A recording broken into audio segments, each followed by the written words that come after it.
faut comprendre le déplacement et après ça fonctionne tout seul. Donc moi je suis gaucher, donc je m'installe, voilà, on garde à gauche. Main gauche au revers, main droite à la manche. Et contrairement aux déplacements classiques qui sont pour un gaucher, voilà, d'aller vers la droite et d'attaquer de ce côté-là, moi je vais aller tourner, je vais vraiment tourner autour de mon partenaire, mais de l'autre sens. Okay, je vais partir en déplacement de ce côté-là. Voilà. Alors je vous embête depuis quelques semaines de soutenir les jeunes professeurs minimes, etc. Déplacer côté manche, déplacer côté manche. C'est pour ça que je le précise. Bon là c'est l'inverse. Pour une vous attaque. avez le droit aujourd'hui. Donc voilà, mon partenaire, je vais te demander voilà, de rester fixe. Voilà, moi je vais tourner, voilà. Je me décale de l'autre côté. Okay, en même temps, regardez, le travail de la manche, qui va être important, c'est que je vais, voilà, quand même tirer sur la manche. Okay, une fois que je fais ça, une fois que je me suis décalé de 1 ou 2 pas, avec ma jambe droite, pour les gauchers, je vais venir la placer. Voilà, ça va être ma jambe d'appui et mon axe de rotation pour ma technique. Je me décale, et voilà. Je viens placer mon pied qui va me servir de pivot pour les droitiers. Je le fais pour les droitiers.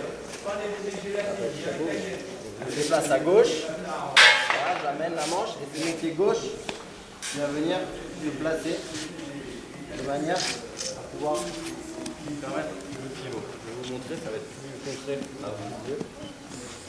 Je suis là, je me déplace, voilà, je viens poser mon pied et là regardez, mon corps il va tourner autour de mon pied.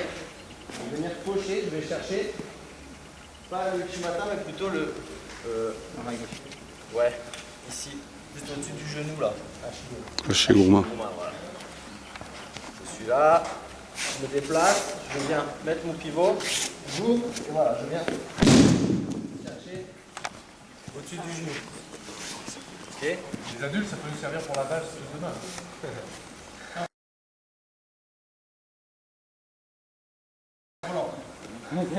Je remonte un peu plus vite. Je suis là, voilà, je viens placer ma jambe, ouvrir avec le bras, et là je vais complètement plier mon corps.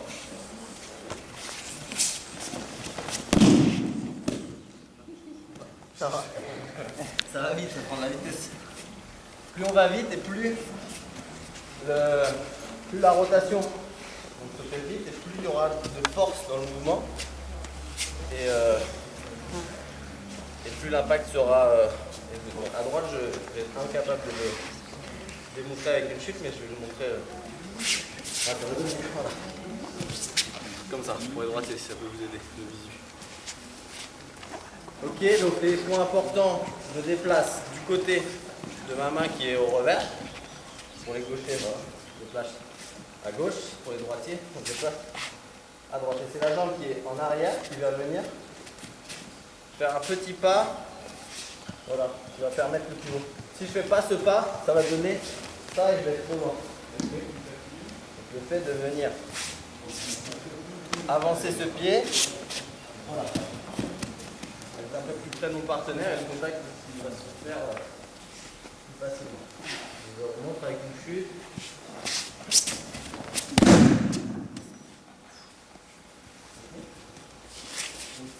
Ça peut après se décliner en plein de formes. Donc là c'est Hashiguruma, pardon.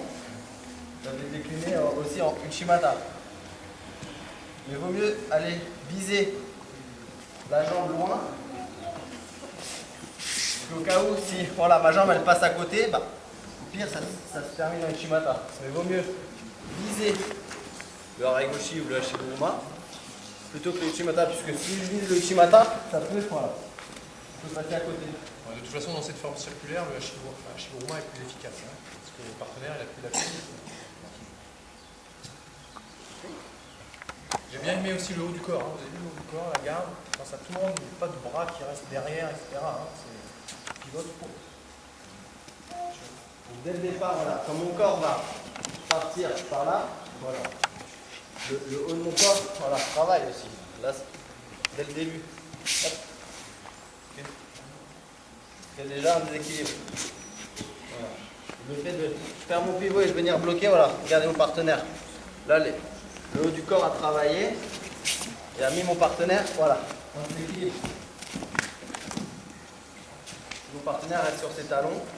Je ne tire pas, voilà, ça va donner ça. Et je vais être moins déséquilibré, ça va pas être efficace du tout. Au contraire, je vais faire contre. Voilà, essayez de chercher ça. Et... s'il y a des soucis, je leur montrerai. Allez, c'est parti. Vitesse et essayer d'utiliser la force centrifuge pour le faire passer. Donc moi je remonte toujours à gauche, voilà. Donc je vais me déplacer, je vais faire mon pas, et là juste avec la force et le pivot de la hanche, pardon, je vais essayer de le faire basculer, voilà. J'ai pas mis la jambe. En fait le fait de tourner, ça fait prendre de la vitesse, ça le fait tomber. Là, je me déplace. Ok, là le public il dit Simon c'est une crevette, il est trop léger, ça marche. Tu vas voir que ça tourne efficacement. Allez. Bon, ouais, mais il se laisse tomber. Alors ce qu'il dit c'est que le pas c'est vraiment pour créer le déséquilibre et le déplacement qu'il faut pour rentrer dans cette technique là très fort, très vite. Lui il le sait qu'à haut niveau, quand il prend les types qui sont Golgotix comme ça, s'il rentre en direct il va se faire contrer. Donc il a besoin de détruire la position adverse. Cette prise d'élan elle détruit la position adverse et surtout elle fait partir la technique à 200 à l'heure. Donc il ne faut pas arrêter le pas. Et plus je vais exagérer mon pas là, quand mon pied passe devant l'autre là, ce qui est pas très logique, parce qu'il vous paraît pas très logique, plus je vais l'exagérer et plus la technique aura de la vitesse et moins j'aurai de chance d'être en arrière ou de me faire contrer. J'en vois beaucoup, voilà, hop, ils font voilà, des petits pas et tourne autour et on n'a pas de force, on n'a pas d'amplitude là, on est bloqué. Plus je vais voilà, chercher loin, et plus mon partenaire va être dans un trou et il va être déséquilibré. Regardez, hop, voilà. Là ça y est, il est passé là déjà. Donc là il est passé, comme moi je vais faire mon pivot, ça, il va être déjà en déséquilibre, ma jambe va lui faire un blocage.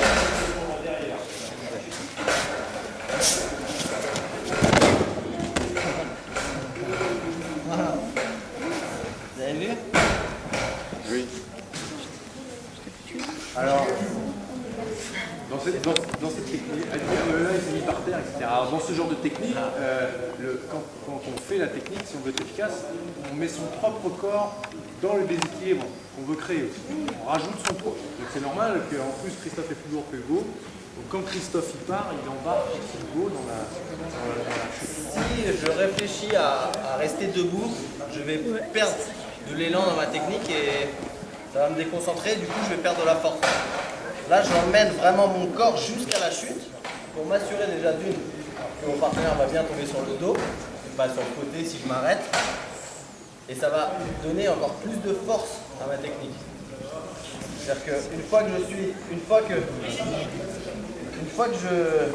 je décide de changer d'appui là je suis en déséquilibre moi personnellement. Une fois que je décide, voilà, de passer là, vous avez vu, c'est pas logique, donc mon corps il part en arrière. Mais ça, je dois m'en servir comme une force en fait. Parce que le déséquilibre dans lequel je vais être rajouté avec celui de mon partenaire, ce qui fait qu'on va tous les deux aller vers la chute. Voilà. Moi je suis vers l'avant, je suis pas vers l'arrière, comme certains qui sont là et... Non, moi ce que je cherche, quitte à tomber avec le partenaire, voilà, c'est qu'on soit vraiment tous les deux vers l'avant et que la technique se réalise.